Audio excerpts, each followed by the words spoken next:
One day, God decided to send the sheep to the meadow, half in the north and half in the south.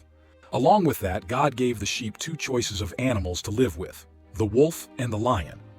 If they chose the wolf, they would only have to deal with one, but if they chose the lion, they would have the freedom to choose between two and change them any time. God set the condition.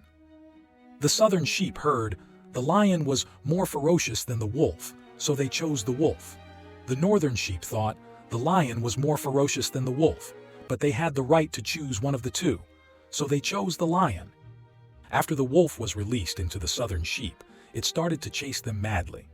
However, one sheep was enough to feed it for several days because it did not eat much. Meanwhile, the northern sheep chose one lion, leaving the other one at God's place. The lion was fierce, had a huge appetite, so every day the sheep were hunted to the point of panic. The sheep hastily asked to change the other lion. Unexpectedly, because it had been neglected for a long time, as soon as it was released, it pounced on the sheep, biting them crazily, even more terrifying than the previous lion.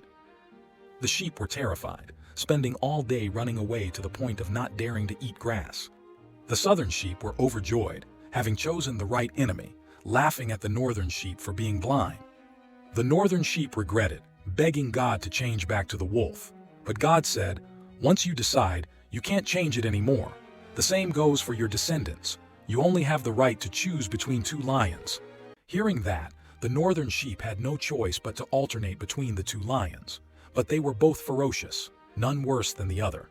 After a while, they decided not to change anymore, to let one lion get fat, the other starve to bones. As for the starving lion, after being brought back, it realized that it was very strong. 100 sheep were not its match, but its fate was in the sheep's hands. The sheep could send it back to God any time, making it suffer hunger and thirst, even death. Knowing that, the lion was very prudent, only eating the wounded or sick sheep, not touching the healthy ones anymore. The sheep thought that life would be peaceful, planning not to change the lion anymore. However, an old sheep reminded them, "The skinny lion treats us well because it fears we send it back to God to starve. What if one day the lion at God's place dies of hunger? We have no choice left, then this lion will quickly recover its ferocity." The sheep were convinced, so they switched between the two lions from time to time. The lions also lived more peacefully with the sheep because of that. The northern sheep, after going through many hardships, finally got to live freely. The southern sheep, on the other hand, became more miserable. The wolf, having no rival, was always arrogant and cruel, sometimes killing the sheep without even eating them.